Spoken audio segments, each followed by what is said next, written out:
A seller can best prepare to sell their company by minimizing the risks and uncertainties faced by a buyer when purchasing the seller's business. This can best be accomplished by the seller preparing responses to the concerns that the potential buyer may have. By way of example, if a seller has an oral agreement with a supplier, they should formalize this with a written contract to provide more certainty for the buyer.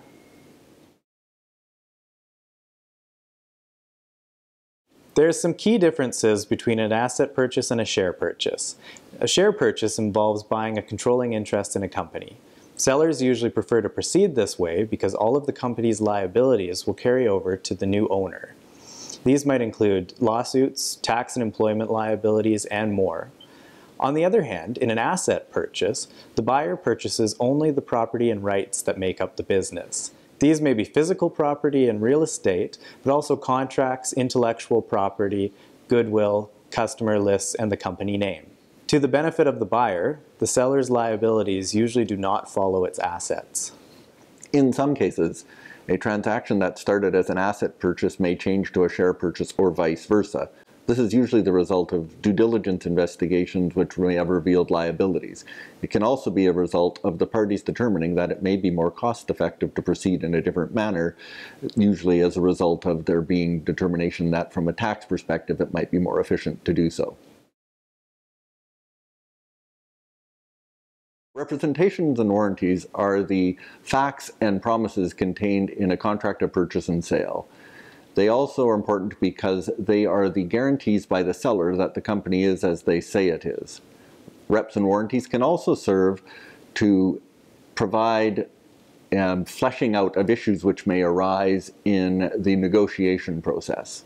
For example, if a draft representation stated that a seller had no tax liabilities, but in fact they did have tax liabilities, this would come to light and become a negotiating point. A seller will use a non-disclosure agreement to protect itself against unauthorized use or disclosure of confidential business information that it provides to a purchaser during the evaluation phase of an acquisition. This serves to protect the target company's business and to give the target company rights if the agreement is breached. This is particularly important if the purchaser is a competitor or if the deal does not end up proceeding. On the flip side, a seller may be required to give a non-disclosure agreement to the purchaser in order to prevent the seller from providing confidential information which may harm the business that was recently acquired by the purchaser.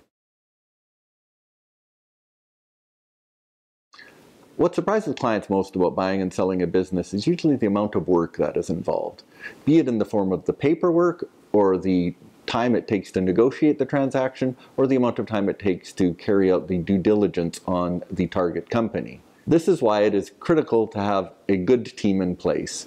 At a minimum, the team should consist of an experienced lawyer and an accountant. Many clients feel that they can save time and money by cutting out professionals altogether. However, having a great team in place saves time and money.